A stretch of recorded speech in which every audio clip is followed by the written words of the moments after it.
Many terrifying animals live deep beyond the waves, like this vampire squid living 3,000 feet below the surface in almost complete darkness. This animal has a cloak, like a vampire's. That's why it's called the vampire squid. Deep down at the bottom, it can't use ink to defend itself.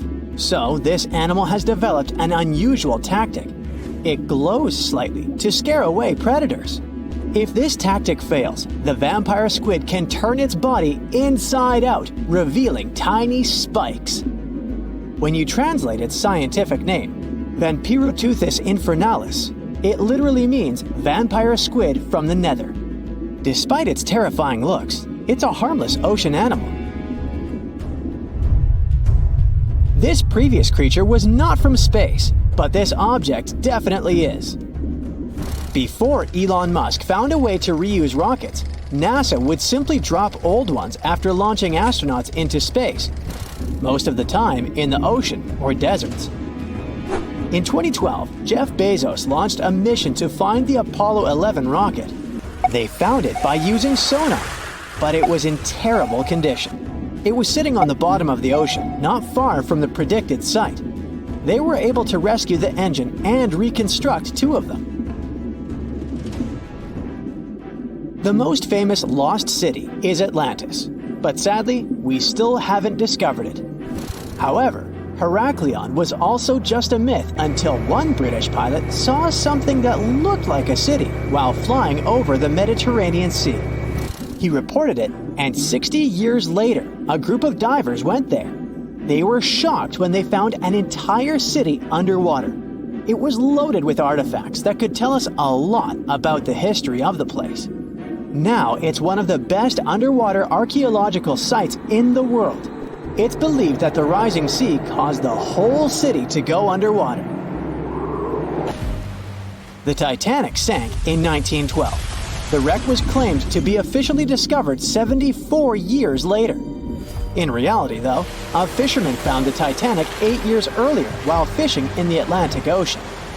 He was pulling out his net when he spotted a head stuck in it. Luckily, it was just a doll's head.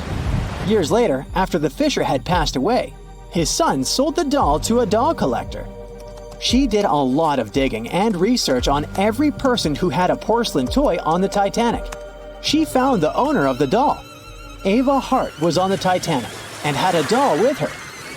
Ava survived the catastrophe by a miracle, but her toy didn't. Hart even wrote about the doll in her journal, and every detail matched the toy found by the fisherman. The tripod fish lives deep in the abyssal zone, around 20,000 feet below the surface.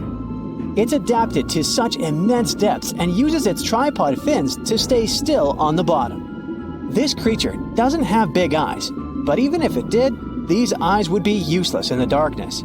Instead, the tripod fish uses its fins like antennas to detect any movement in the water.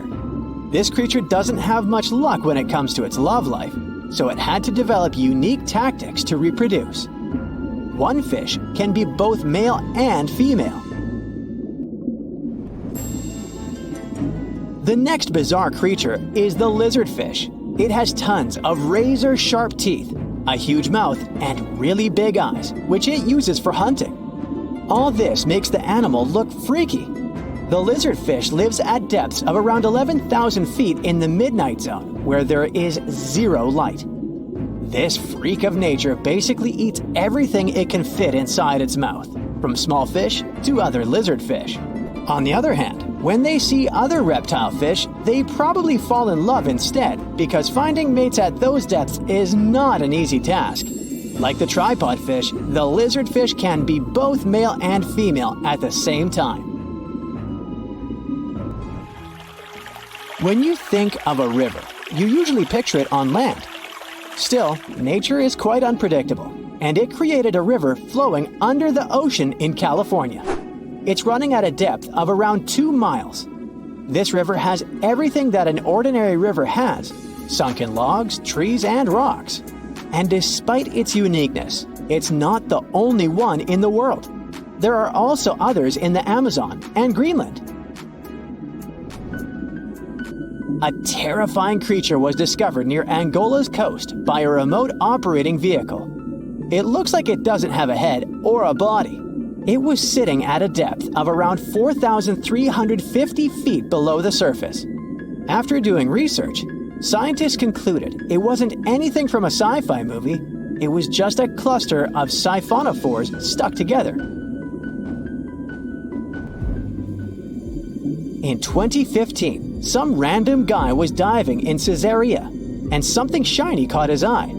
He reached out, grabbed it, and realized it was a gold coin. After that, he examined the bottom and found out that there were many more. He reported the incident to the local authorities, and they concluded that he had found Arabic treasure.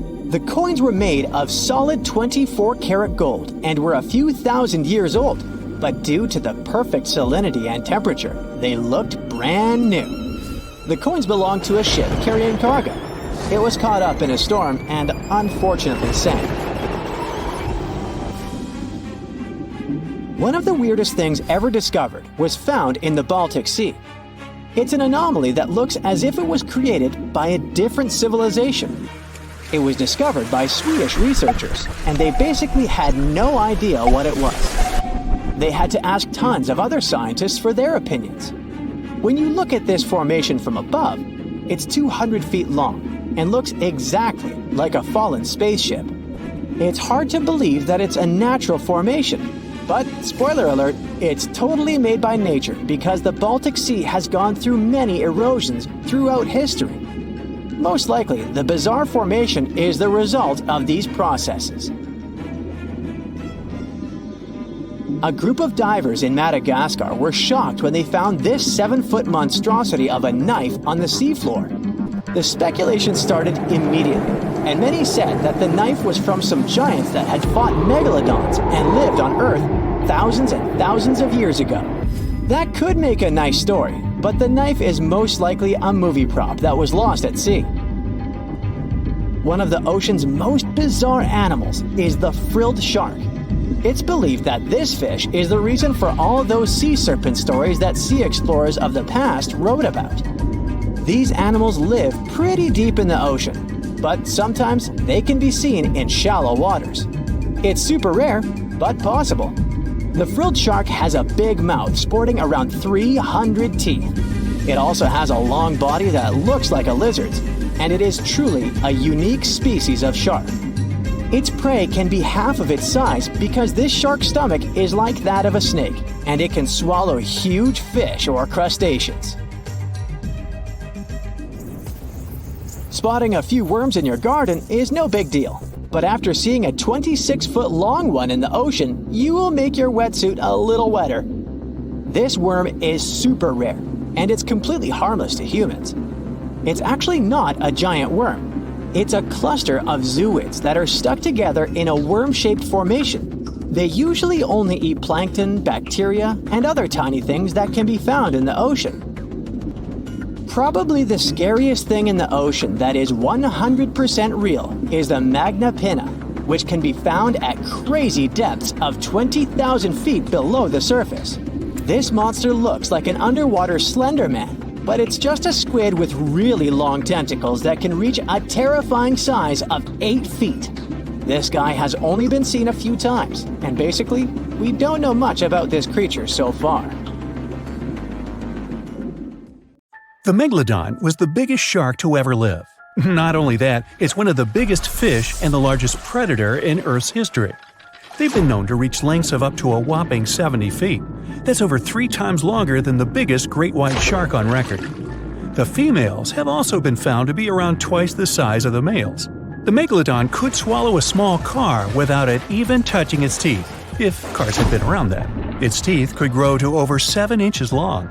It looks like we're going to need a bigger boat, and best make it steel-plated, as this shark can easily gnaw its way through ships. The underwater terror could bite a ship clean in half, with the highest bite force ever calculated for any animal, living or extinct. The force of its ferocious bite was up to 40,000 pounds. That's around 108,000 times the strength of a human's and 10 times the force of a modern crocodile's bite. Its chomp is so strong that it makes the T-Rex's bite look about as powerful as my granny's after she's taken her dentures out. In fact, the Meg was so big and powerful that it had no natural predators. It was the uncrowned king of the seas, swimming freely from ocean to ocean. This cosmopolitan creature was found all over the world, from America to Europe and Australia to Japan, assuming there were countries back then. Meg fossils have been found on every continent except Antarctica. Everybody skips Antarctica. Science tells us that the Megalodon went extinct over 3.6 million years ago.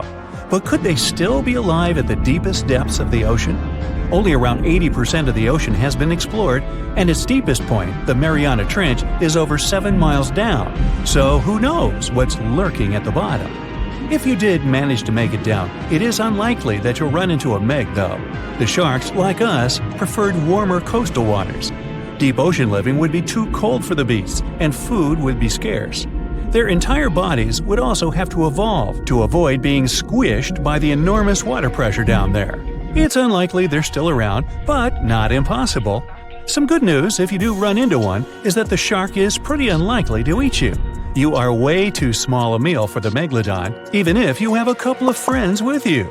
This guy eats whales that are over 50 feet long. If you're having a beach party, though, it's a different story. In a beach full of swimmers, the shark very well might creep up, scooping several humans into its giant mouth without even chewing. But wait, let's rewind. How does the shark take down a 50-foot whale? It first bites off its fins, making the whale unable to swim away. It then casually munches it down piece by piece. Because of their size, sharks had to consume over a ton of food every single day just to sustain themselves, like me. All that food made the Megalodon extremely heavy. They range from anywhere between 50 to over 100 tons. For context, that's around the same as 7 to 16 adult male African elephants. To fit all this food in, their jaws had to open pretty wide. A Megalodon's jaw could span 9 by 11 feet wide. That's easily big enough to swallow 2 adult humans side by side. The fearsome name Megalodon comes from 2 Greek words, mega meaning big and odont meaning tooth. So combined, they mean what? Big tooth. And it certainly lives up to its name. Just one of its chompers is the same size as a human head. It had 276 humongous teeth in total across 5 terrifying rows. In all of history, only a couple of saber-toothed cats and the T-Rex had consistently bigger teeth. Now that's a showdown I'd like to watch. The Megalodon vanished millions of years ago, leaving only huge teeth to be found by modern archaeologists. They literally disappeared with very few traces left. Scientists believe that over time, sea levels dropped and the ocean temperatures went down rapidly. Over a third of all marine life was wiped out as the oceans cooled, and a number of animals at the bottom of the food chain plummeted. This had a catastrophic effect on the hungry predators at the top. Sorry guys. It became way too cold for these sun-loving sharks too, which made it difficult for them to reproduce since they gave birth in warm waters. The Megalodon is usually described as a sort of giant great white shark, but this is just a common myth. In fact, the ancestors of today's great white existed at the same time as the Meg. But they weren't best buddies, and were even in competition with each other. The great white shark was a better hunter, using its smaller size and agility to snap up the Meg's prey quickly. They were also known to eat Meg pups, who were only half their size. This didn't help the whole extinction thing. Even infant Megalodons were huge, coming in at just under 7 feet. While a great white was no match for an adult Meg in a head-to-head fight, they sure weren't scared of stealing their food. This only left the bigger fish and whales for the Meg, but its food supplies began to run out as the whales swam to the cooler new seas. The whales adapted to prefer the colder temperatures, leaving our friend the Meg behind. The Megalodons either starved or were frozen into extinction by the Ice Age. Rather than a great white, the Megalodon is more like a modern bull shark. It had a short snout, flat lower jaw, and huge pectoral fins to support its massive weight and size. As scary as they are, these sharks were actually caring family guys. Several Megalodon nursery areas have been discovered in Florida, Maryland, and Panama. They gave birth to their young in shallow water environments. We know this from discovering loads of tiny Megalodon teeth found in these areas. Gee, I wonder if they had nannies too. But how come there are so many Megalodon teeth out there for us to analyze? Well, due to their messy, aggressive eating habits, sharks regularly lose their teeth. They lose a set of teeth every 1 to 2 weeks. That's 40,000 teeth in a lifetime. They must rake in a fortune from the tooth fairy. Because of this, their teeth were continuously raining down to the ocean floor. Luckily for us, they're also the hardest part of a shark skeleton, which is why so many teeth have survived and become fossilized. It's fair to say that the first discoveries of the Meg's teeth confused people. Early discoverers thought the Meg's teeth were petrified tongues of ancient serpent creatures. They even used to call them tongue stones. It's also a common myth that the Megalodon was around at the same time as the dinosaurs, although this would have been pretty cool. The dinosaurs were wiped out around 66 million years ago, but the Megalodons came much later. The oldest Meg fossil is only around 23 million years old, but it's tricky to pinpoint the exact date. After all, calendars weren't invented yet. They became extinct way before humans even evolved. The earliest Homo sapiens, which is a fancy name for the first humans, emerged about 2.5 million years ago. But what if the Megalodon shark didn't go extinct? Whale populations have dropped drastically since these guys were last around, so there'd be way fewer whales for them to chomp down on. Whales have also gotten a lot smarter and learned new defensive moves, making them way harder to take down. It's estimated that they ate around 12 tons of food each day. If they were still around and eating that much, they'd be forced to eat smaller fish, and there'd be barely enough big fish for us humans to survive on. The naughty Megalodons would also be able to track fishing boats and steal the fish that they worked hard to collect. It's safe to say we'd see a lot less fish in the aisles of your neighborhood supermarket. As our ocean temperatures are heating up again, the sharks would also thrive and reproduce faster than ever. There'd be more and more of these giant eating machines in the water, reducing our fish supply even more. It would also cause massive problems for cargo ships and cruising vessels. Imagine coming into contact with one of these bad boys while you're sunbathing on the deck. Even beachgoers would be hard hit. Megalodons give birth in shallow waters, so many of our favorite beaches would quickly become dangerous shark nursing grounds. Hey, where did that beach volleyball game go? They were playing just a moment ago. The giant shark that terrorized the oceans some 20 million years ago. For 13 million years, this 60-ton beast dominated the warm waters of our planet. Though, some believe that the Meg still lives in the most remote and deepest parts of the ocean. It's a hot summer day. It seems only logical to go for a swim in the sea. You're floating on your back, completely relaxed. Your eyes are closed. Your breath is even. Water's pleasantly cool around your body. A light breeze touches your face. You feel calm enough to doze off. Suddenly, something bumps into your leg. Yanked out of your half-slumber, you begin to flail until you're face-to-face with the invisible danger. Luckily, all you spot is a couple of easily recognizable fins and cute smiley snouts. Phew, just dolphins.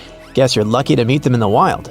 These amazing creatures are so close, you can touch them.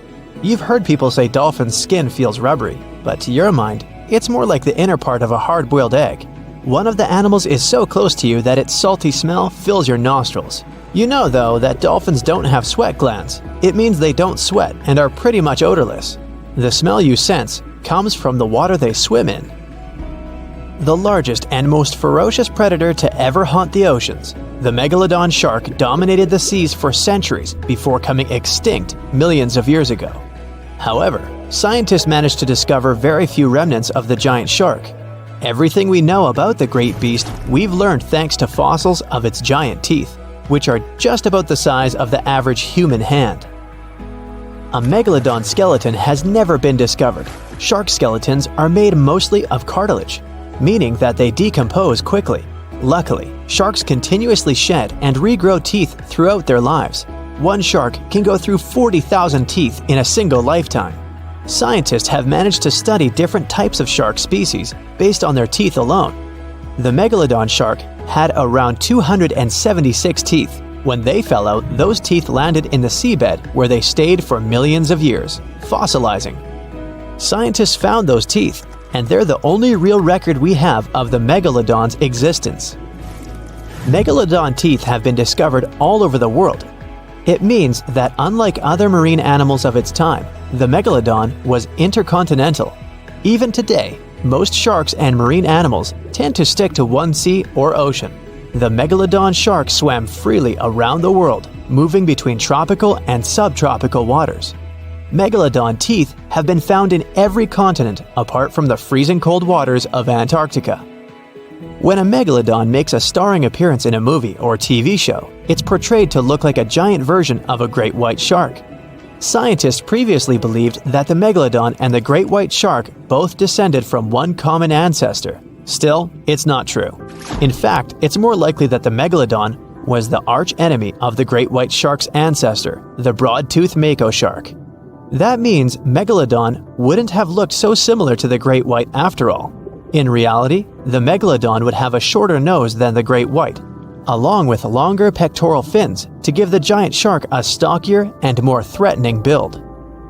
They both had an excellent sense of smell though, so even in prehistoric times, it wasn't a good idea to go swimming with a chunk of raw meat in hand. And it certainly isn't safe now.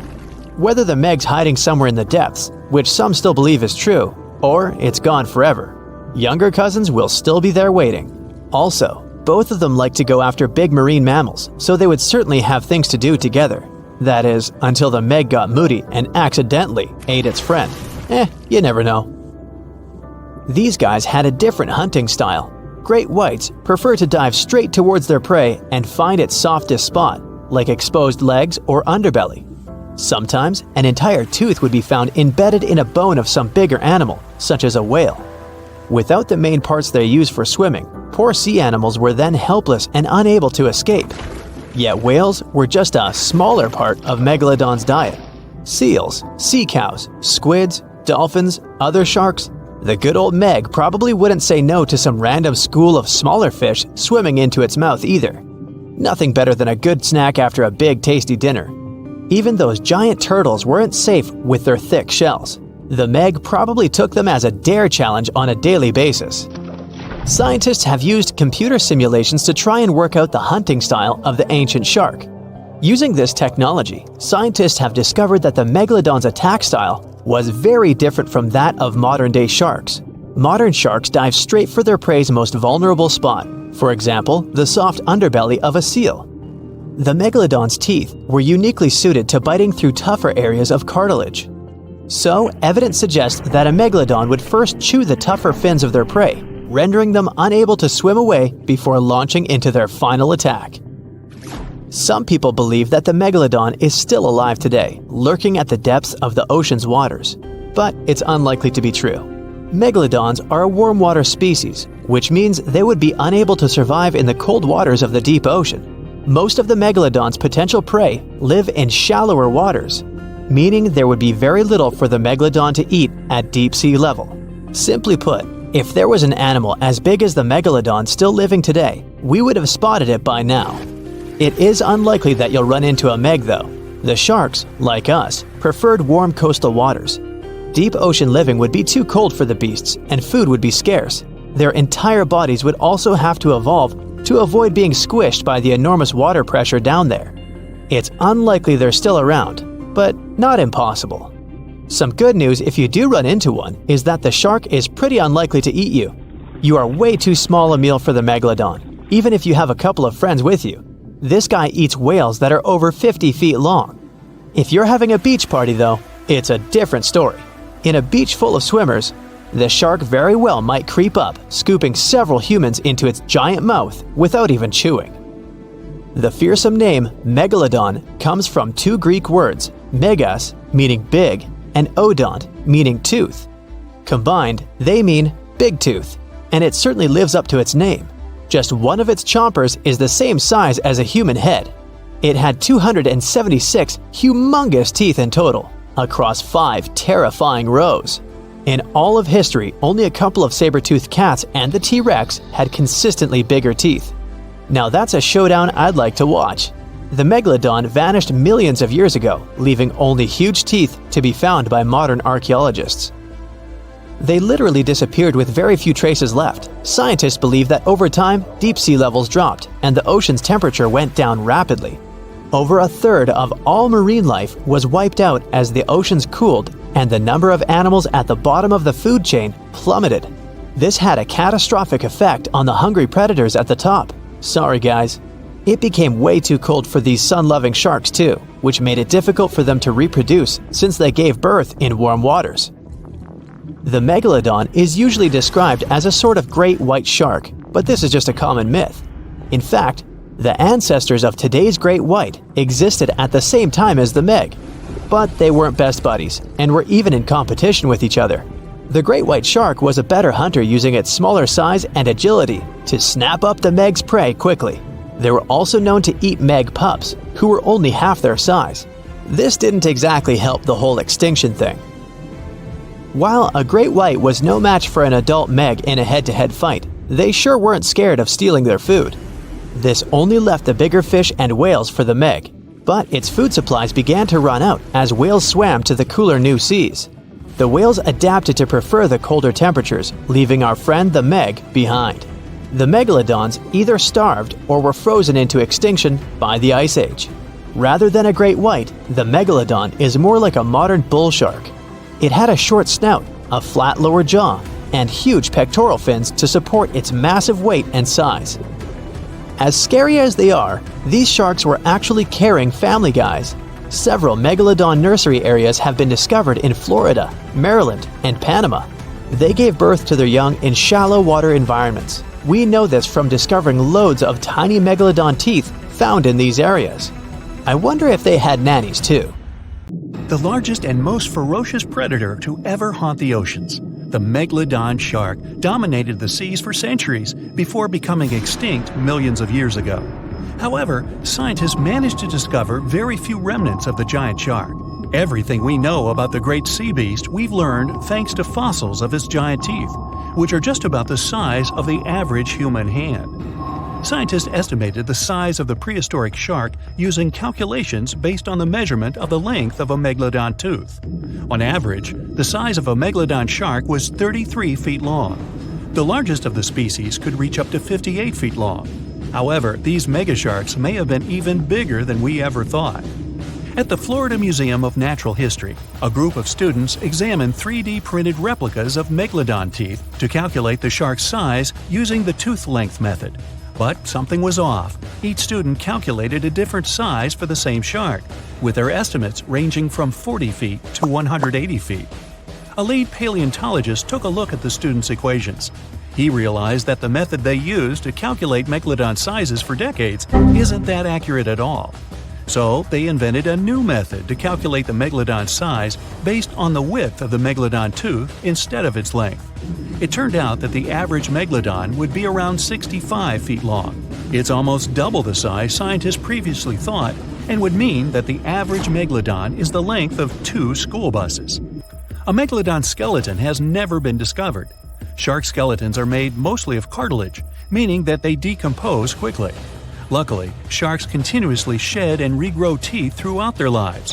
One shark can go through 40,000 teeth in a single lifetime.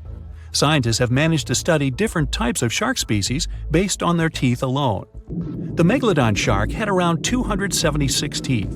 When they fell out, these teeth landed in seabed, where they stayed for millions of years, fossilizing. Scientists found those teeth, and they're the only real record we have of the Megalodon's existence. The word Megalodon means giant tooth. Its tooth is around 7 inches long.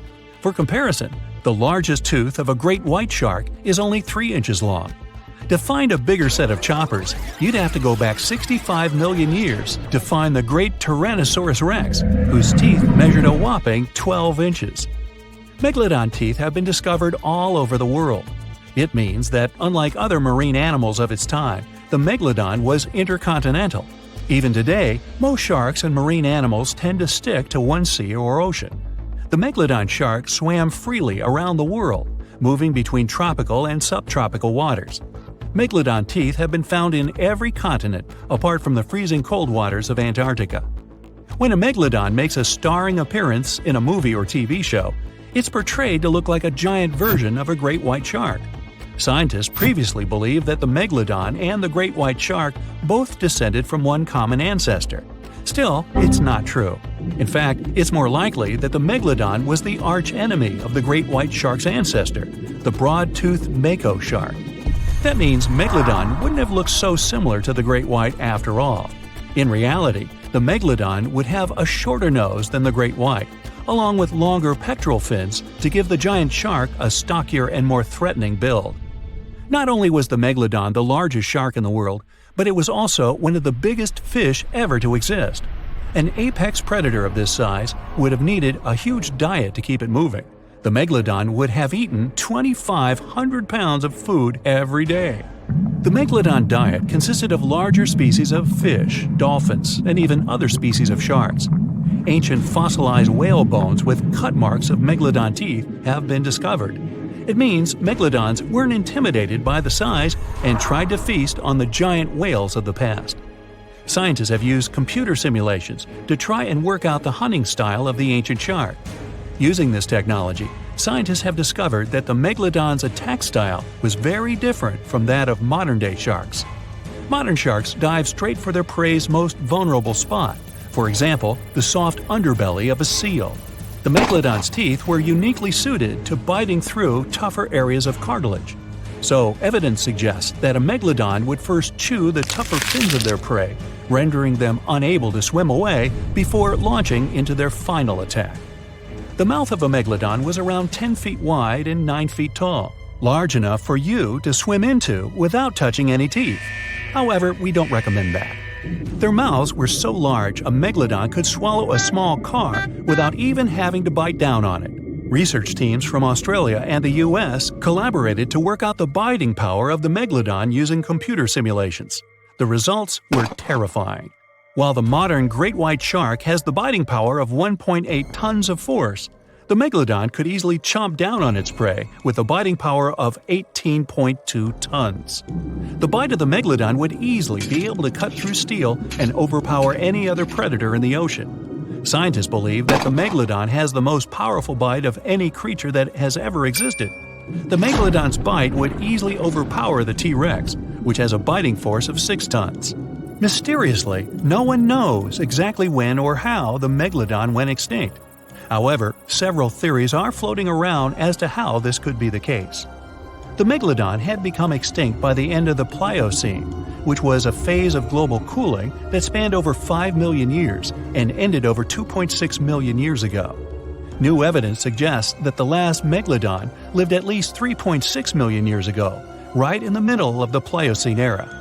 Another theory claims that these megasharks disappeared because of the changing Earth temperatures occurring during the Pliocene. As the Earth cooled down, the tropical waters of the world's oceans plummeted to colder temperatures. Scientists believe that this led to the extinction of a third of all large marine animals, meaning that the Megalodon's food source took a massive hit. Without much prey left to hunt, the Megalodon inevitably went extinct. Megalodon sharks would give birth to their pups in waters close to the shore. The shallow coastal waters provided a perfect nursery for the newborn sharks, keeping them distant from the larger predators that lurked in the open waters. As ice formed around the Earth's poles and sea levels dropped, these pupping grounds were destroyed. The Megalodon pups would have had no choice but to swim in the deep ocean waters, making them more vulnerable to dangerous predators. A new theory suggests that the explosion of a star, called a supernova, could be responsible for the extinction of the Megalodon. Around 2.6 million years ago, a supernova over 150 light-years away from Earth lit up the prehistoric sky and lingered there for months. A few hundred years after the supernova had faded, particles of cosmic energy from the star explosion plummeted to Earth. The energy particles carried dangerous amounts of radiation. Researchers believe that this radiation could cause the mass extinction of many marine animals, including the Megalodon. Radiation from the particles extended hundreds of yards down into the ocean and was more dangerous for bigger creatures than for smaller ones. The bigger the creature is, the more radiation they would absorb. The 60-foot-long Megalodon was large enough to absorb great amounts of radiation. Some people believe that the Megalodon is still alive today, lurking at the depths of the ocean waters. But it's unlikely to be true. Megalodons are a warm water species, which means they would be unable to survive in the cold waters of the deep ocean. Most of the Megalodon's potential prey live in shallower waters, meaning there would be very little for the Megalodon to eat at a deep sea level. Simply put, If there were an animal as big as the Megalodon still living today, we would have spotted it by now. The water is bubbling under the fishing boat as if something is coming up out of the water. It gets closer and closer. The water seems to boil. Suddenly, you see giant jaws and glistening teeth. Seconds later, a huge shark jumps out of the water and crushes the boat in one bite. It was the Megalodon, the largest fish that ever existed on Earth. Now, we pictured the Megalodon as this, an enlarged version of the white shark for a long time. But scientists continue to argue about its appearance. So far, they agree that the image of this giant shark was wrong. Here's the data that scientists are sure of. Size, about 50 feet long. That's as big as a school bus and comparable to the length of a subway car. 8.5 times the height of an average person. Let's compare it to the modern white shark. The Megalodon is 3 times bigger, but that's just a rough estimate. We don't have a fully preserved skeleton of the Megalodon. That's because it didn't have any bones, but cartilage. Not much of that left in the 3.6 million years since the Megalodons went extinct. All that survived were teeth and a few vertebrae. By comparison, dinosaurs went extinct about 66 million years ago. But their solid bones are perfectly preserved, and we have many different examples of their skeletons. Scientists have calculated the size of a Megalodon based on its teeth and jaw. Now, this is one tooth. It's about 7 inches long, bigger than the palm of your hand, and 3 times the size of a modern white shark's teeth. The Megalodon jaw was 6 feet wide and chalked up 5 rows of teeth, a total of 276 razor-sharp chompers. The other preserved remains are the vertebral column. It consists of 150 vertebrae, each 6 inches wide. They contain much calcium because, well, Megalodon love fresh cold milk. Nah, it's because the vertebrae had to withstand the enormous mass of a giant shark. Based on those fossils, scientists created a model and calculated only the approximate size of the Megalodon. But it could hardly have been any bigger. It's all about breathing. The bigger the fish, the more oxygen it needs, which means a larger gill area. That's the organ that filters the water and collects oxygen. If the Megalodon were any larger, it would have trouble breathing. So, scientists believe that 50 feet is the maximum size of an individual. On average, they were a few feet smaller. Whew. Now, let's talk weight. On average, one Megalodon weighed about 30 to 35 tons. By comparison, a white shark weighs 1 ton, which is 30 times less. Hey, trust me. A school bus is 4 times lighter at 7.5 tons. The weight of a Megalodon can be compared to an empty Boeing 737. But the modern blue whale beats the Megalodon in size and weight. 98 feet long versus 50, almost twice as long. Blue whale's weight is about 180 tons. That's like 6 Megalodons or 6 passenger planes, or like 33 adult elephants. Hey, don't you love the comparisons? Now, about the appearance of the Megalodon. Scientists believe it didn't look like a white shark. The Megalodon belongs to a different fish family and most likely looked like a giant sand tiger shark. Flattened snout, small eyes. Its dorsal fin is moved backwards. The sand shark has 2 dorsal fins about the same size. The coloration is light brown with a white belly. It may have had brown-red spots like a sand shark all over its body. We used to think of the Megalodon as something scary from the first finds of its fossils. That was back in the Renaissance era. People found some teeth in the rocks. At first, these teeth were thought to be the tongues of dragons or snakes. And here's the first drawing of what the owner of these teeth supposedly looked like. A massive snout with a scary nose and a bunch of razor-sharp teeth. We also have the evidence that Megalodons were brutal hunters, kings of the food chain. The first combat tool in their arsenal was the battering ram. The Megalodon was a slow swimmer, though. It could only accelerate up to 11 miles per hour. In comparison, the modern white shark can reach 35 miles per hour in a dash for its meal. The fastest human swimmer could only go 6 miles per hour. Well, good luck with that. But the Megalodon had incredible mass. Though slow, its battering ram had tremendous power. The Megalodon would take its prey by surprise.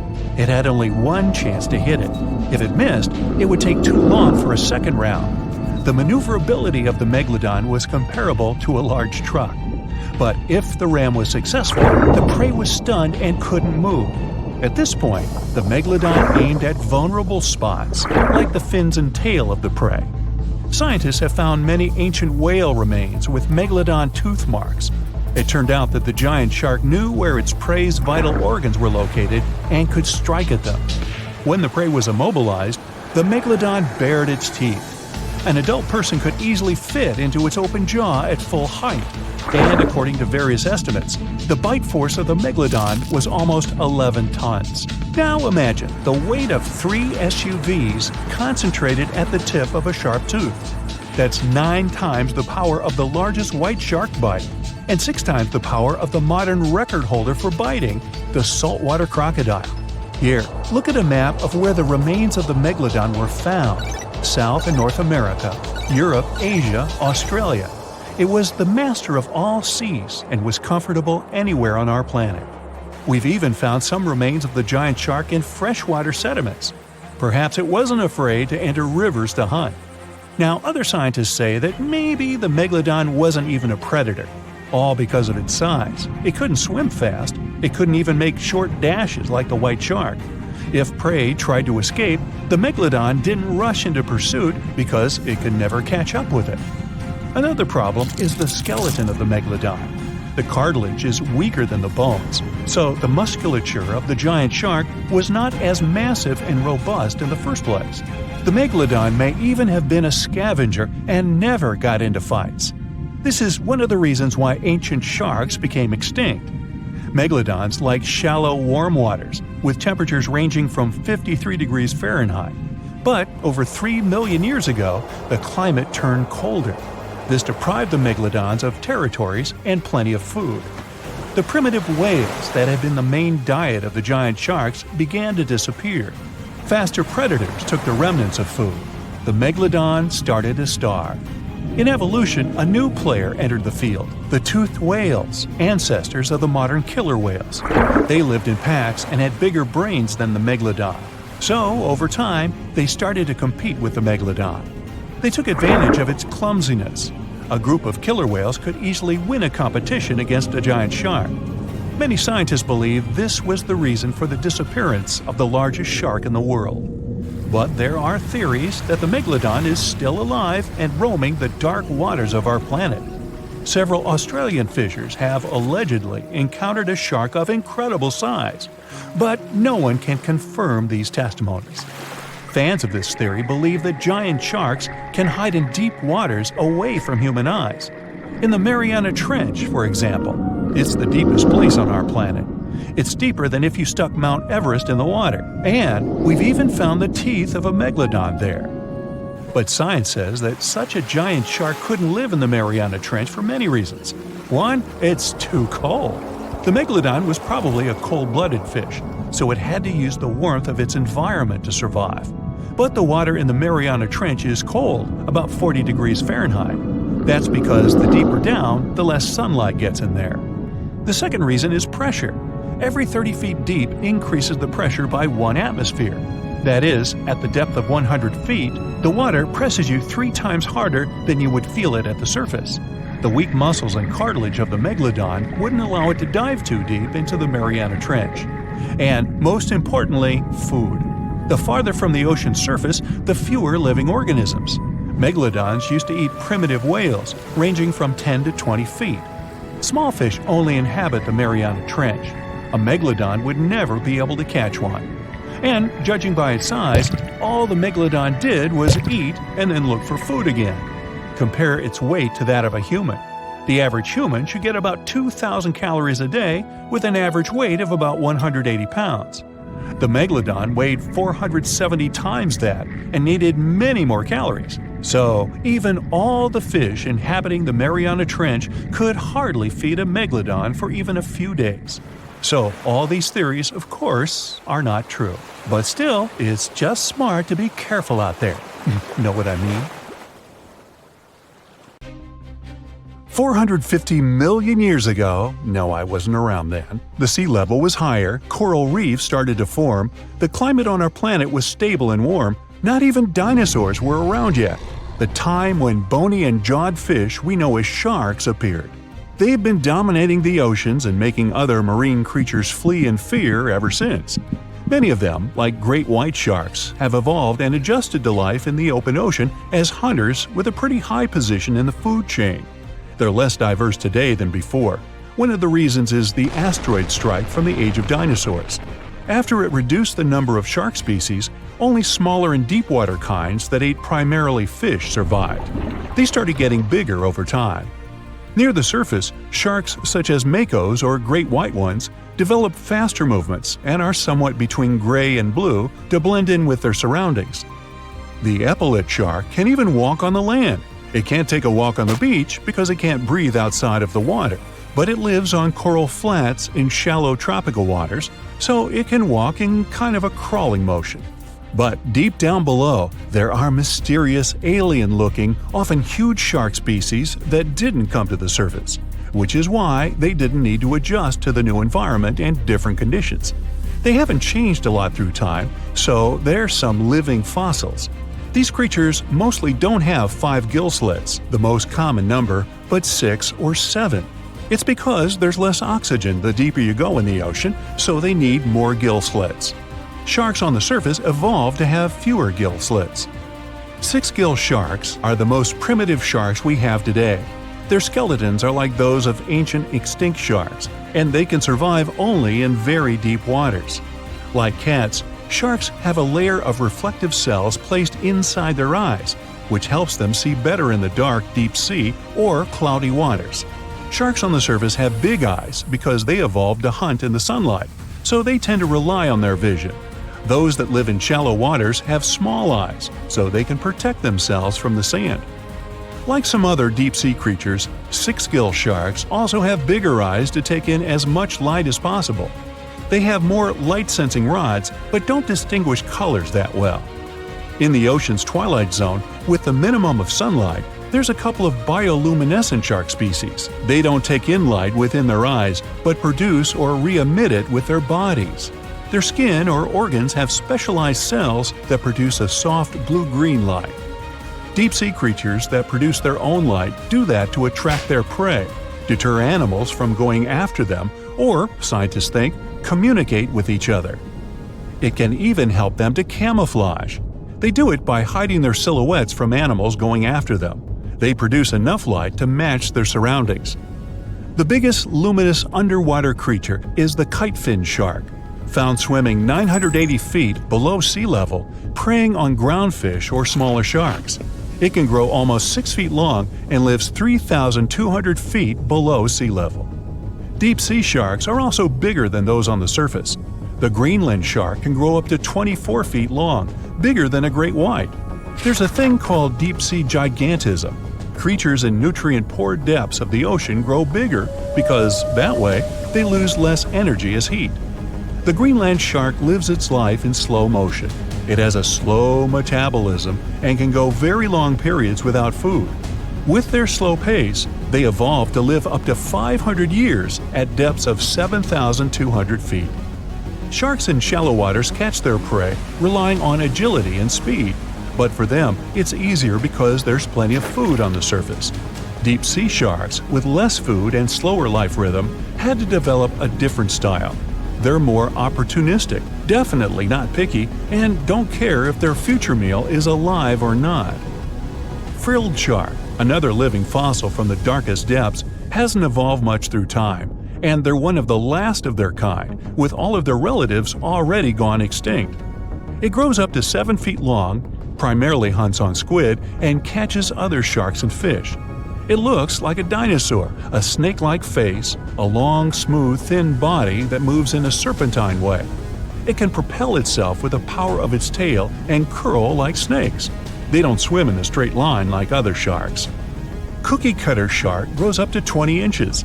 It got the name because of the way it feeds, biting off small pieces. It's a parasite creature, which means it feeds off bigger animals but leaves them alive.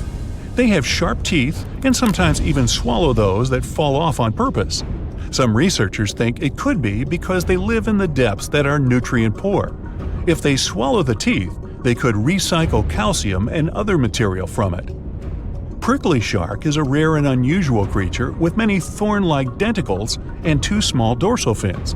It lives mostly in the depths of the Pacific region up to 1,900 feet.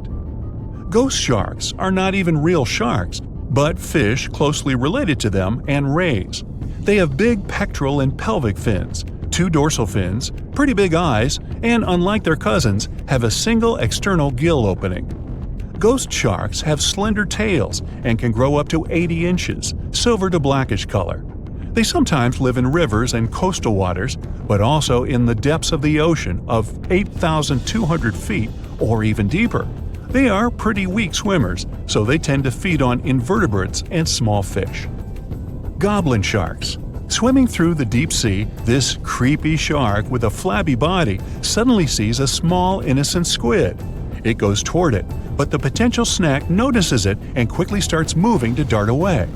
It seems like the plan could work at first, but then the shark suddenly thrusts the jaw of its mouth and catches the poor little squid in a second. After the meal is finished, the animal simply fits the jaw back into the mouth and goes away as if nothing happened. This is possible because it has a jaw connected to 3-inch-long flaps of skin, which is why it can unfold from the snout. It can grow up to 12 feet long with a weight of 460 pounds. Scientists think goblin sharks are mostly active in the morning and evening. The shark has a long, prominent snout and specific sensing organs on it. It uses them to sense electrical fields in the dark oceanic depths. Seven-gill shark is a big cow shark, brown to silver-gray on top, white underneath, black and white spots, with a thick body, a small dorsal fin, and a wide, blunt snout. It can grow up to 10 feet long, mostly lives in the depth of 1,870 feet, but you can also find it in deep channels and bays. It can be aggressive toward humans if provoked, so don't. Like most deep-sea creatures, it's an opportunistic hunter that's not quite picky but likes to go after dolphins, seals, porpoises, and other marine animals. Megamouth sharks mostly live in the depths of 15,000 feet and spend most of their time in the dark, like me. Scientists discovered it in 1976 because it went near the surface at night to feed on zooplankton. That's the only time these sharks go there. During the day, they return to their quiet, dark, and mysterious depths. They are filter feeders, which means they keep their mouths wide open while swimming, so they filter the planktons they like to eat. There are organs that produce light inside of their mouths, which attracts potential prey, such as pelagic crustaceans. These sharks live in the deep parts of the ocean, but you can rarely find them below almost 2 miles. Scientists think some other, stronger bony fishes outcompeted them. Deep parts of oceans became oxygenated around 70 million years ago, and sharks have been around way longer. But bony fishes adjusted and adapted efficient ways to use oxygen, while sharks were slow with adaptations, so they lost. Also, oceanic depths are way colder, which is challenging for fish and the rest of cold-blooded animals because the speed of their metabolism widely depends upon the external temperature. The movie Jaws came out in 1975, and since then, people have been terrified of sharks. Some people fear seeing a great white's head come out of their showers, not to mention the fear of running into one at your local pool. Of course, none of this is actually possible, but some other scary shark stuff is. Like, yes, sharks can attack boats. They probably won't sink one. It depends on the size of the shark and the size of the boat. Today, we're diving deep into the facts and myths about the sea's biggest predator. It was the year 1953. On a typical July morning, 2 fishers set out on their daily lobster harvest. They took their white-hulled dory out to sea off the coast of Cape Breton Island in Nova Scotia, Canada. Since it was the lobster season, the sea was dotted with several dories spread out across the water. But that day, something strange happened. As soon as they put the dory at sea, they noticed a large dorsal fin chasing after their boat. They were surprised to see that the shark would follow their boat's every move. For an entire week, they took out their white dory from the harbor, and the shark followed them around. Until one morning, as the men were alone at sea, the shark charged at full speed at the boat and smashed a 7-inch hole in its bottom. The boat turned over, and both men fell into the water. The shark didn't come after the men, though. Instead, it swam away and disappeared for good. To clarify, a dory is a small, fragile boat usually measuring 16 to 23 feet long. So how long did that shark need to be in order to sink it? Well, as soon as the boat was retrieved from the ocean, researchers found something interesting. One of the shark's teeth was found stuck in the hull. According to Harvard experts that analyzed the tooth, it most certainly belonged to a 12-foot white shark that weighed around 1,200 pounds. One thing intrigues scientists a whole lot. The great white didn't seem to be interested in the man aboard, but rather in the boat itself.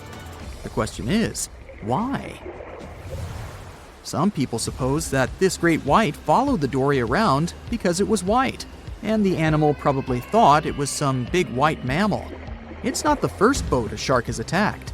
You see, sharks don't attempt to sink boats because they're mean and evil. Rather, it's due to murky waters and hard materials that make them mistake inanimate objects for their usual lunch menu. But that's not what we've learned from popular culture. In Jaws, the protagonist shark managed to poke several holes in the orca as it rammed the boat. The orca was a Nova Scotia-style fishing boat made out of wood planks. It wasn't a huge boat, so it seemed plausible that a great white could ram it. But, according to Mythbusters, that's very far from the truth. A great white swimming at its maximum speed wouldn't be able to take down a medium-sized fishing vessel. The same goes for bigger boats. Some bull sharks or great whites can turn over smaller vessels, though, like kayaks or small boats. If this happens, it's most likely because they think it's a sea mammal and nudge it before taking the first bite. No scientist can say for sure why they do this, only that it's usually a misunderstanding on behalf of the animal. The Shark Research Committee, a nonprofit scientific research organization, has documented a lot of shark attacks on inanimate objects and is trying to answer that question more thoroughly. So far, they've observed several attacks on objects such as crab trap buoys and inflatable float bags. The website has also registered 2 famous attacks on boats. The first one happened in 1959, and a shark left a tooth on the hull of a boat. Researchers later identified it as belonging to a 12-foot great white. The report of the other attack, which happened in 1989, claims that a boat was circled by a great white before the animal swam at the vessel at full speed and hit the boat several times. Of course, those who suffer the most from shark attacks and encounters aren't boats. It's surfers. As far as we know, surfers look like giant wobbly seals from the shark's perspective. According to the Shark Research Committee, there have been 41 confirmed shark attacks on surfers on the west coast of North America over the course of the last century. So, should we be so afraid of sharks after all? Let's learn more about these magnificent sea creatures. Off the top of your head, how many shark species can you name? 4, 8, 10? Well, there are over 500 species of sharks swimming in the ocean. They vary from tiny specimens, about the size of a human hand, to up to 39-foot-long creatures. The largest species of shark are actually not great whites, but whale sharks. And even those are small compared to the great Megalodon. This ancient creature that lived around 20 million years ago reached an unimaginable length of 60 feet.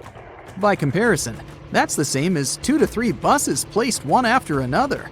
I wouldn't swim in Megalodon-infested waters even if you dared me, that's for sure. We know that sharks are very good hunters, but why is that so? Their bodies seem to have been strategically built for speed. Instead of having a bone skeleton, like us humans, sharks have a cartilage skeleton, which makes them much lighter and also super fast swimmers. Each species of shark hunts depending on its nutritional needs. So, shark species that grow to an average of 3 feet have a diet based on fish. The ones that grow bigger start feeding off of bigger sea animals, such as sea lions and seals. Throughout their lives, some species of shark can shed over 30,000 teeth. Unlike humans, who are born with a set number of teeth in their jaws, sharks have an apparently limitless supply. In their defense, they do lose teeth pretty easily, as they can easily get stuck in their prey, for example. They also have multiple rows of teeth. The jaws of a great white can contain up to 7 rows of teeth, and can grow to be more than 6 inches long. And since we're speaking of great whites, the most feared shark species roaming the oceans, this is Ray. Ray is an adult white shark. He can swim up to 50 miles a day, so he needs a lot of fat in order to keep his body functioning. Funny thing about Ray, when he opens his jaws to hunt, his eyes roll back together with his head, so his sight is hindered when he's taking a bite. Now, he does like it when the water is murky and underwater visibility is low. That's because it makes it harder for his prey to spot him coming. These conditions can make it easier for him to grab that yummy seal. But this can also make it easy for him to mistake a random boat for lunch and end up scaring some humans. Some Hollywood movies love to portray sharks as having superpowers. Although they're not innately cruel, one species of shark does have something that can be considered bizarre. Hammerhead sharks, one of the most dangerous species of sharks, have a sort of sixth sense. Inside their heads, they have electroreceptor organs called ampullae of Lorenzini. These organs allow sharks to detect the electromagnetic fields of all living things in the ocean. This ups their hunting abilities to another level. They can even find prey hidden in the sand because they sense its electromagnetic field. You should know one thing. If a shark lives in a balanced ecosystem, it won't feel the need to attack unknown things. These animals are curious, though, so maybe we should cut them some slack when they bite a piece off a random boat. So you're swimming 2 miles down at the bottom of the ocean. Don't ask me how, just play along. It's cold and the pressure is intense. No fish in sight. Then you notice a green shiny thing. It's a cookie cutter shark. Its neck glows in the dark to attract fish and other delicious treats. The shark doesn't look like much. It's small, about the size of a cat. It has brown skin and large green eyes. But looks can be deceiving. Every night, this creature rises to the surface and goes after great white sharks, whales, even swordfish. If you look closely, you'll see a round mouth with a bunch of sharp teeth in it. They don't just bite, they work kind of like a saw. This one's called a cookie cutter shark because when it sees something delicious, it takes a cookie-shaped bite out of it. These sharks have even been known to disable submarines. Wonder what flavor they are. Our next shark is about the length of a car. Only about 100 of these sharks have ever been seen, but if you met one, you'd never forget it. It has a big mouth, a huge mouth, a mega mouth, like me. It's the mega mouth shark. You could easily fit in it if you curled yourself up.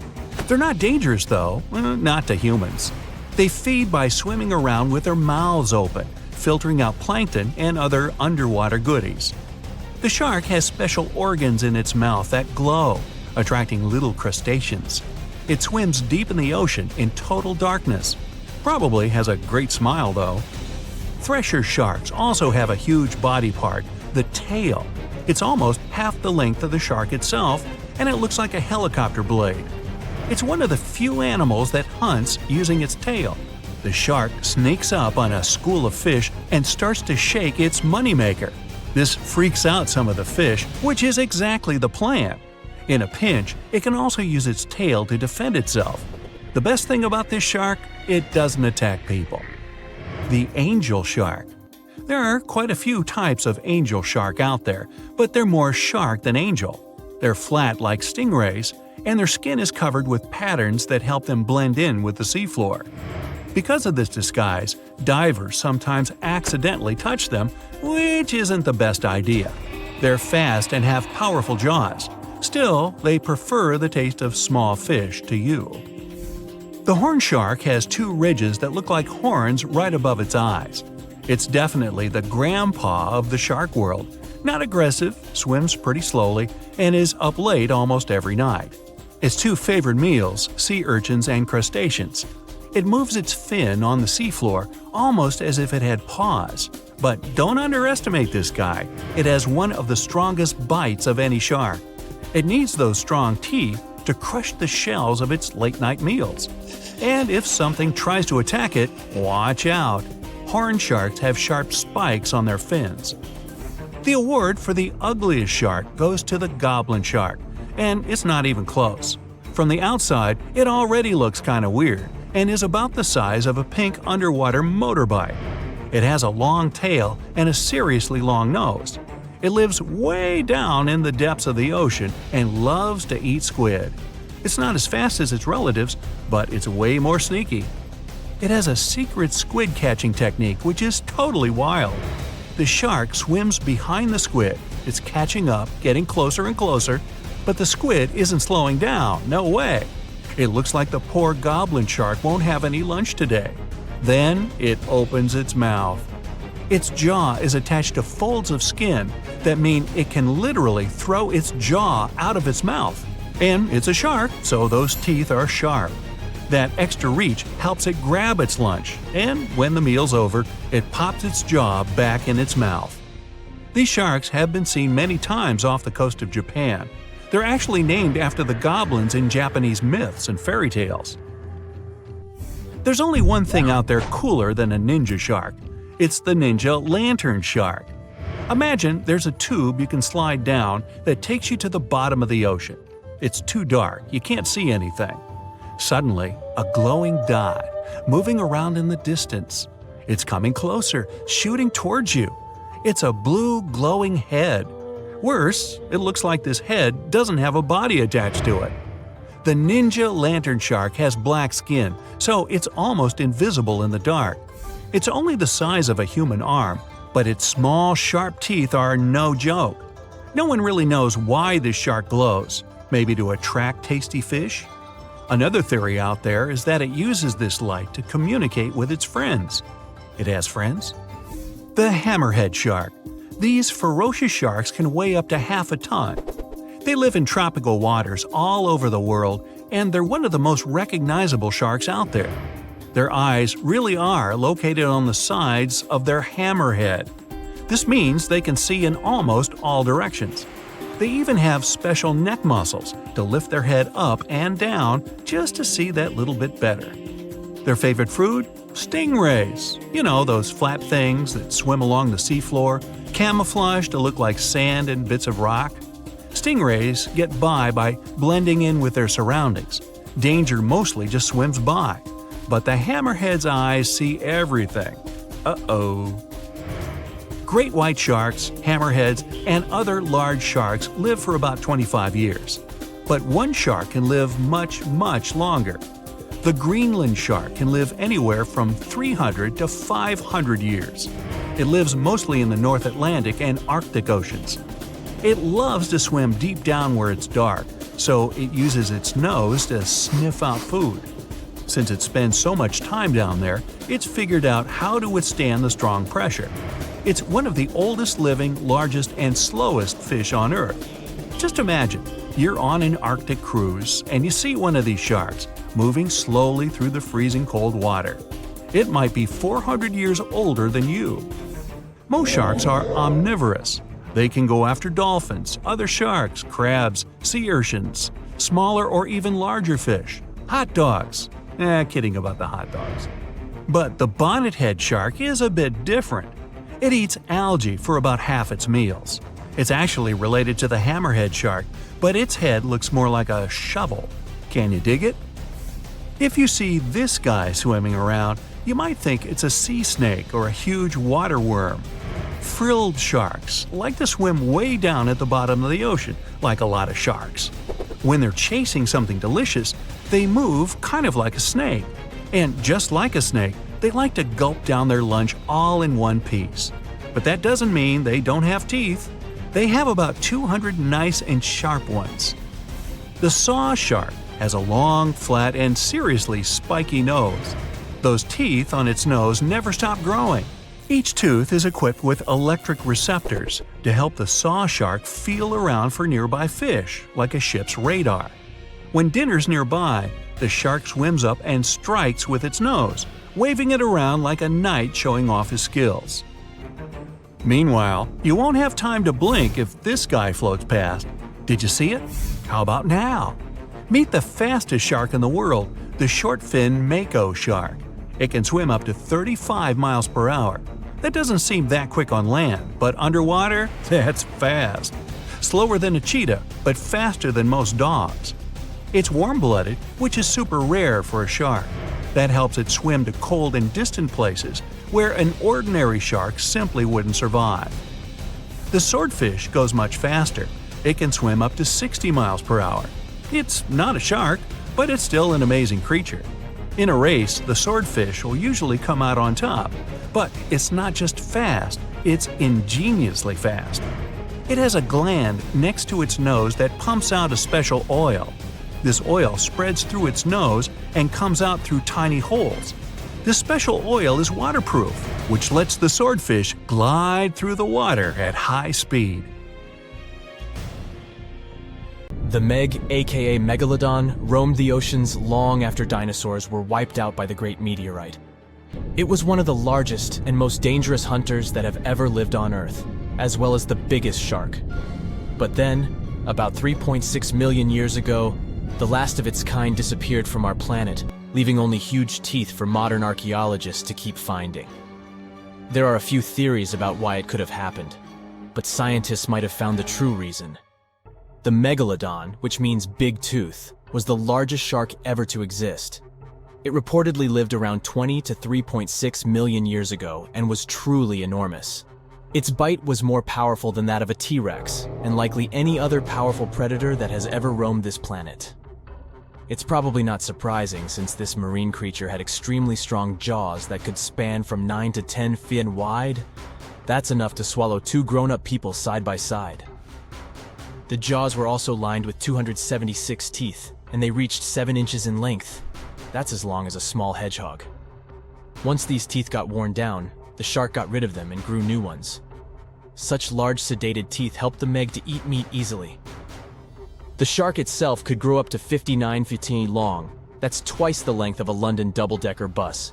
The animal was also pretty heavy. While a fully grown T-Rex weighed about 8 tons, the weight of a large Megalodon could be more than 30 tons.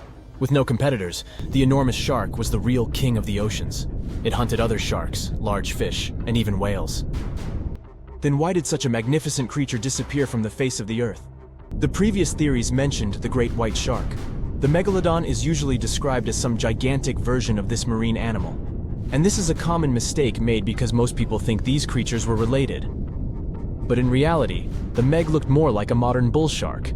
Its snout was snout, its lower jaw was rather flat, and long and massive pectoral fins supported the animal's weight. But what's more important, the ancestors of today's great whites existed at the same time as the Megalodon. Now, with great size comes great clumsiness. And although the Meg was huge and powerful, it was also not as nimble as smaller and quicker great white sharks. Great whites could have rivaled a Megalodon for food, and were often more successful hunters thanks to their agility.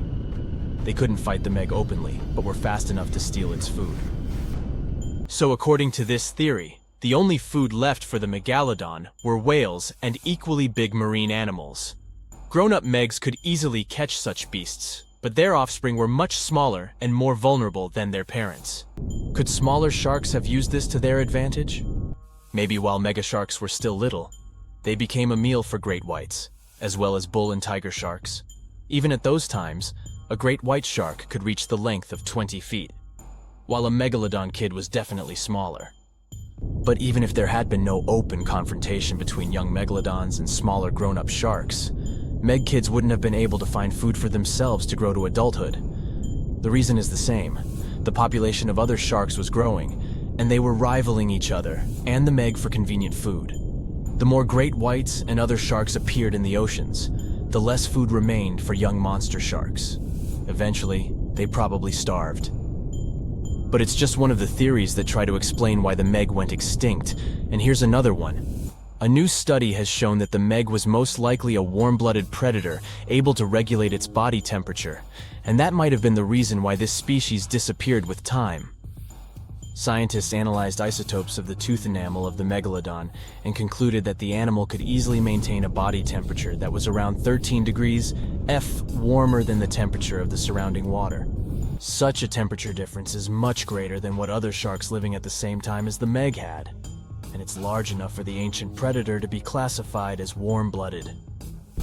These days, most fish are cold-blooded. Their body temperature is the same as the surrounding water, but some sharks, like mackerel sharks, keep the temperature of all parts of their bodies a bit warmer than the surrounding water. But it doesn't make them completely warm-blooded because they simply store heat generated by their muscles. And in mammals, body temperature is regulated by a special region of the brain called the hypothalamus. Anyway, the Meg's warmer body allowed the animal to move faster, deal with cold water better, and spread out all over the world. But eventually, it might have led to a disaster. The Megalodon lived during the Pliocene epoch, pronunciation. It began approximately 5.3 million years ago and finished 2.5 million years ago. During that period, global cooling occurred.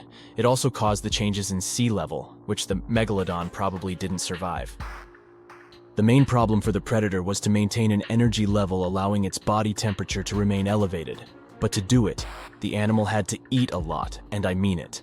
But it was a challenging task in a time of changing marine ecosystems and while competing with newcomers, such as the great white shark. If this theory is true, then the amount of energy the Meg had to use to remain warm could have contributed to its extinction. This new information is very important to us. It shows that many marine predators in modern oceans might be experiencing the effects of ongoing climate change too. By the way, have you heard that there have been several cases when people were sure they had seen the Meg? Or at least some similar extremely large monsters. And these sightings happened relatively recently. For example, in July 1916, the New Jersey coast of the US was terrified by a series of shark attacks.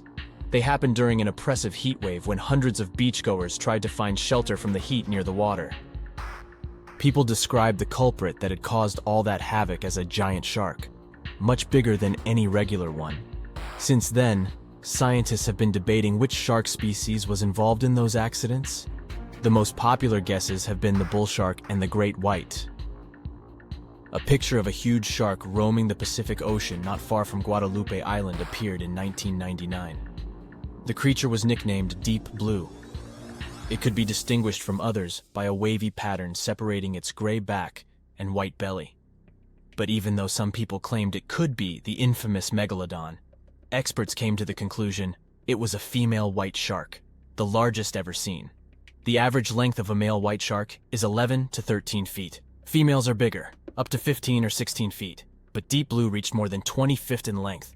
No wonder people were confused. For the last time, Deep Blue was spotted in 2013 near the western coast of Mexico's Baja California. But look, there's another jumbo shark, and you can meet it in any part of the world. The largest specimens can reach 40 feet long and weigh about 5 or even 6 tons. Could it be, if not the Megalodon itself, but one of its relatives? Again, a wrong guess.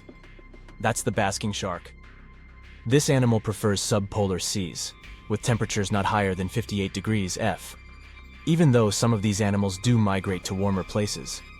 Like whale sharks, basking sharks are harmless and don't attack snorkelers or divers.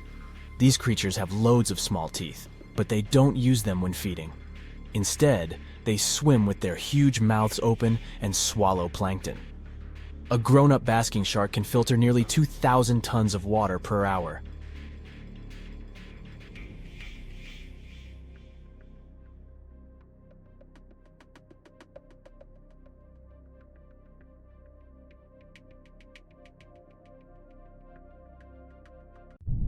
It was one of the biggest creatures ever to roam the Earth. It was longer than your average school bus and could easily weigh more than 10 elephants combined. But where did it live? How did it end up having this size? And most importantly, why is it extinct nowadays? Let's find out. The Megalodon was the largest predator ever known in our planet's history. In terms of its location, the Megalodon lived practically in all waters on our globe, except near the poles. The reason why there were no Megalodon teeth found in Antarctica is probably that the gigantic creature adapted to only warm tropical and subtropical waters. The younger ones liked to keep to the shores, while full-grown adults preferred coastal areas, but they could easily move into the open ocean as well. How do we know the Megalodon was so widely spread? We can only presume, based on the fact that they discovered the most northern fossils off the coast of Denmark and the most southern in New Zealand. The discussion of how the Megalodon got this size is still open in the scientific community.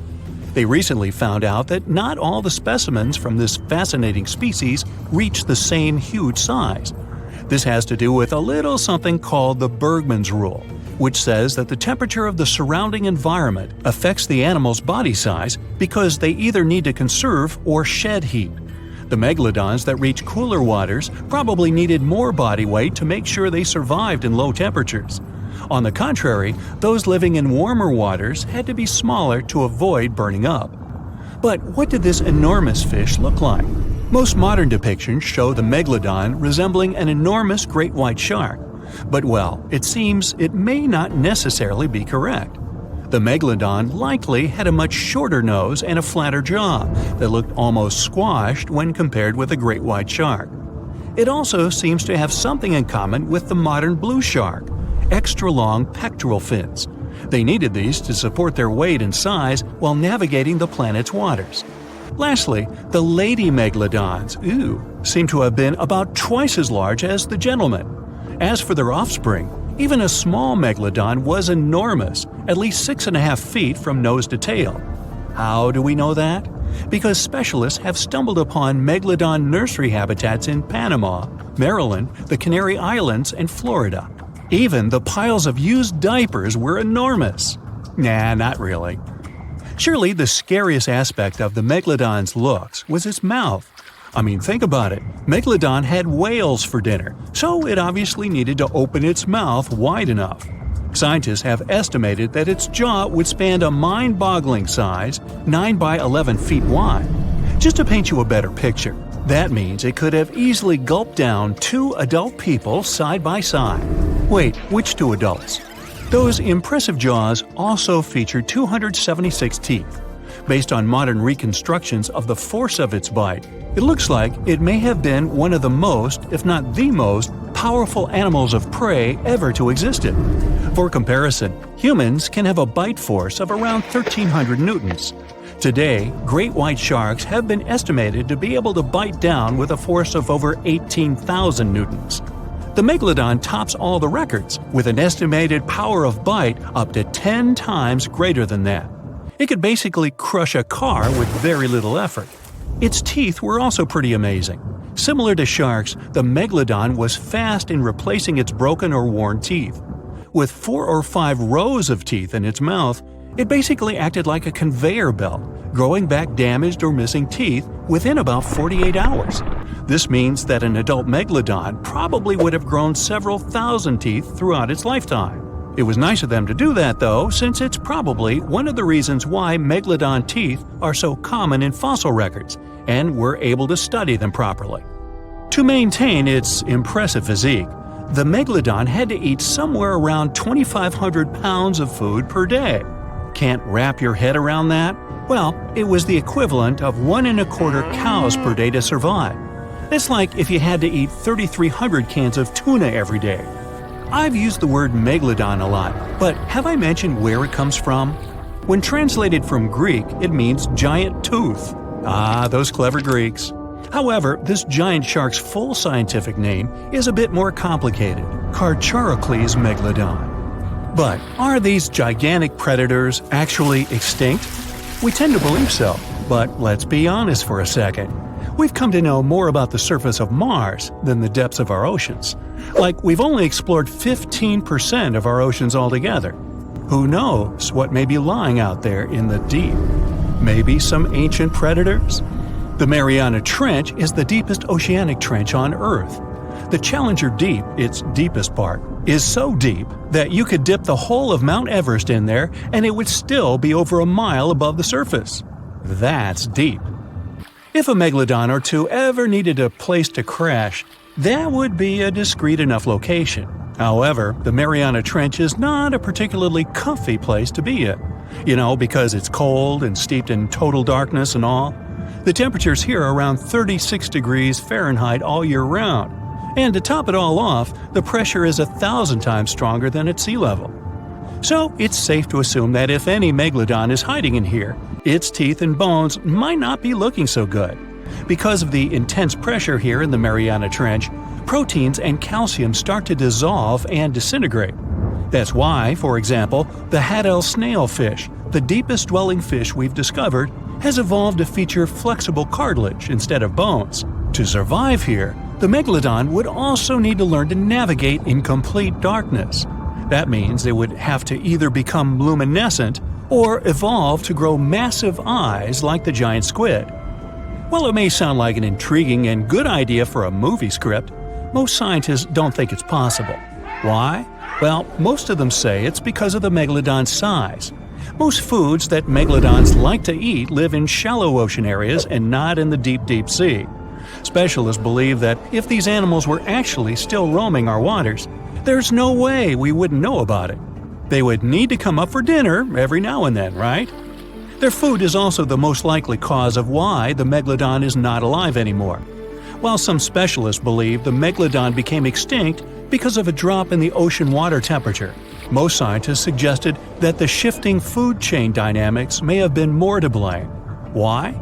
Because at some point, there was less and less of its primary food source, baleen whales, and at the same time, the numbers of its natural competitors, like smaller predatory sharks like the great white shark and whales, increased. The megalodon did live on this planet a lot more than we did, and way back when we didn't even exist yet.